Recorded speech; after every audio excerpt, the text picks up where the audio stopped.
വിവാഹം പെട്ടെന്ന് നടക്കാനായി മന്ത്രവാദ ചികിത്സ നടത്താമെന്ന് പറഞ്ഞ് വിശ്വസിപ്പിച്ച് 56-കാരൻ 19-കാരിയെ ബോധം കെടുത്തി പീഡിപ്പിച്ച് ഗർഭിണിയാക്കി.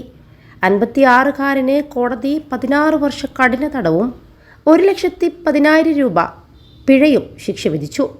മലപ്പുറം കാളിക്കാവ് KK പടിയിലെ കുന്നുമ്മൽ അബ്ദുൽ ഖാദറിനെയാണ് നിലമ്പൂർ അതിവേഗ പോക്സോ സ്പെഷ്യൽ കോടതി ജഡ്ജി KP ജോയ് ശിക്ഷിച്ചത്. പിഴത്തുക അതിജീവിതക്ക് നൽകണമെന്നും കോടതി വിധിച്ചിട്ടുണ്ട്. പിഴയടച്ചില്ലെങ്കിൽ 1 വർഷവും 2 മാസവും അധിക തടവ് അനുഭവിക്കണമെന്നും കോടതി ഉത്തരവിട്ടു.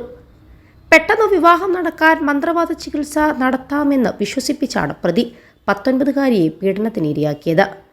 കുട്ടിയെ ബോധം കെടുത്തിയ ശേഷം ഇയാൾ പീഡിപ്പിക്കുകയായിരുന്നു. കുട്ടി പിന്നീട് ഗർഭിണിയുമായി. കുട്ടിയുടെ DNA പരിശോധനയടക്കം നടത്തിയുള്ള തെളിവുകളാണ് പോലീസ് സമർപ്പിച്ചത്. കേസിൽ നിലമ്പൂർ പോലീസ് ഇൻസ്പെക്ടറായിരുന്ന T സജീവനാണ് കുറ്റപത്രം സമർപ്പിച്ചത്. 21 ലക്ഷത്തോളം സന്തുഷ്ടരായ ഉപഭോക്താക്കളും 2 ലക്ഷത്തോളം തിമിര ശസ്ത്രക്രിയകളും പൂർത്തിയാക്കിയ മലബാറിലെ ഏക കണ്ണാശുപത്രി Alsalama high hospital, hospital road, Perinthalmanna. അതിജീവിതക്ക് ജനിച്ച കുട്ടിയുടെ DNA പരിശോധന നടത്തി നിലമ്പൂർ ഇൻസ്പെക്ടർ P വിഷ്ണുവാണ് അന്വേഷണം പൂർത്തീകരിച്ചത്.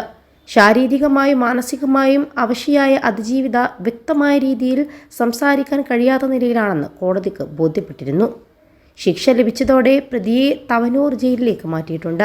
സമാനമായി 14 വയസ്സുകാരിയെ ലൈംഗികമായി പീഡിപ്പിച്ച കേസിൽ രണ്ടാനച്ഛന് 141 വർഷ കഠിന തടവും 7,85,000 രൂപ പിഴയും ശിക്ഷ വിധിച്ചിട്ടുണ്ട്.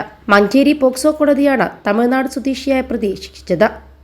2017 മുതൽ 2021 വരെയാണ് കേസിനാസ്പദമായ സംഭവം നടന്നത്. 12-ാം വയസ്സ് മുതൽ ഇയാൾ കുട്ടിയെ ലൈംഗിക പീഡനത്തിന് ഇരയാക്കിയിരുന്നു. പെൺകുട്ടിയുടെ രണ്ടാനച്ഛനായ ഇയാൾ വീട്ടിൽ വെച്ച് പലതവണ കുട്ടിയെ ബലാത്സംഗത്തിന് ഇരയാക്കുകയായിരുന്നുവെന്ന് കുട്ടി തന്നെ മൊഴി നൽകി. മലപ്പുറത്ത് വിവിധയിടങ്ങളിൽ വാടകയ്ക്കായിരുന്നു തമിഴ്നാട് സ്വദേശികളായ ഇവർ താമസിച്ചിരുന്നത്. കുട്ടിയുടെ അമ്മ ജോലിക്ക് പുറത്തുപോയ സമയത്താണ് പ്രതി കുട്ടിയെ പീഡനത്തിന് ഇരയാക്കിയത്.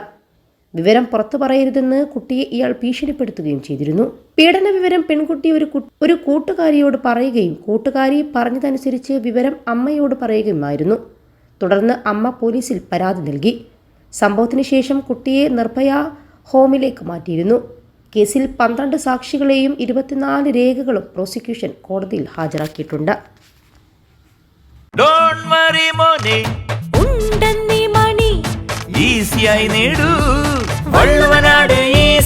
ആവശ്യം ഏതുമാകട്ടെ പണം ഞങ്ങൾ തരും.